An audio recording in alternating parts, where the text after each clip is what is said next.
শীত তো চলে যাচ্ছে, সবারই বিয়ে হচ্ছে, তবু আমার বিয়ে হচ্ছে না। আমারও তো ইচ্ছে করে স্বামীকে নিয়ে ঘুরি, হানিমুনে যাই কোনো সুন্দর জায়গায়। আমার কপালে কি নেই স্বামী? আমি কি দেখতে এতই অসুন্দর? আমার কপালে কি স্বামী নেই? আমারও তো মন চায় রাতে এক কম্বলের নিচে স্বামীর সাথে ঘুমিয়ে থাকি, স্বামীর বুকে মাথা রেখে ঘুমাতে চাই, স্বামীর হাতে হাত রেখে ঘুমাতে চাই। আসসালামু আলাইকুম আপু। ওয়ালাইকুম সালাম ভাইয়া। আপু কেমন আছেন? ভালো নেই ভাইয়া। কেন আপু ভালো নাই কেন?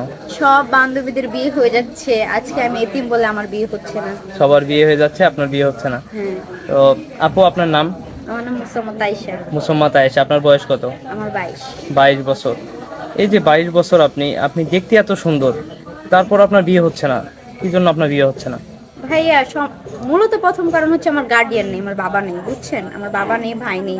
এই দ্বিতীয়ত ফ্যামিলি, আমরা অনেক গরিব ঘরের, দারিদ্র, যৌতুকের কারণে হচ্ছে না। যৌতুকের জন্য আপনার বিয়ে হচ্ছে ভালো না, এই জায়গা তো। থেকে প্রস্তাব আসলো, যৌতুক দিতে পারছি না, তাদের চাহিদা মেটাতে পারছি না। আপনি তো দেখতে অনেক সুন্দর, মাশাল্লাহ। তো আমাদের এই ভিডিওটা দেশে এবং দেশের বাইরে অনেক ভাইরা দেখবে। প্রবাস থেকে যদি কোনো ভাই বলে যে আয়েশা আপুকে আমার পছন্দ হয়েছে, তাহলে কি আমরা আপনার সাথে যোগাযোগ করাই দেবো? অবশ্যই ভাইয়া, আমার কোনো সমস্যা নেই। আমার মা খুব অসুস্থ, আমি বিয়ে করলেই হয়েছে। আমার স্বামীকে ভালোবাসা যত্ন দিয়ে ভরে রাখবো, সে আমার প্রতি কোনোদিনও কোনো অভিযোগ দিতে পারবে না, ইনশাল্লাহ। আচ্ছা আপু, আপনার সাথে যোগাযোগ করবে কিভাবে? আপনাদের মাধ্যমে ভাইয়া, আমার তো নিজের ব্যক্তিগত ফোন নাই, অবশ্যই আপনাদের মাধ্যমে যোগাযোগ করতে হবে। আমাদের মাধ্যমে যোগাযোগ করতে হবে। প্রিয় দর্শক, এই মুহূর্তে ডিসপ্লেতে যে নাম্বারটি দেখা যাচ্ছে, এই নাম্বারে ইমো এবং হোয়াটসঅ্যাপ আছে। আপুর একটা স্ক্রিনশট মেরে এই নাম্বারে পাঠিয়ে দিবেন, তাহলে আমরা আপুর সাথে যোগাযোগ করে দিব।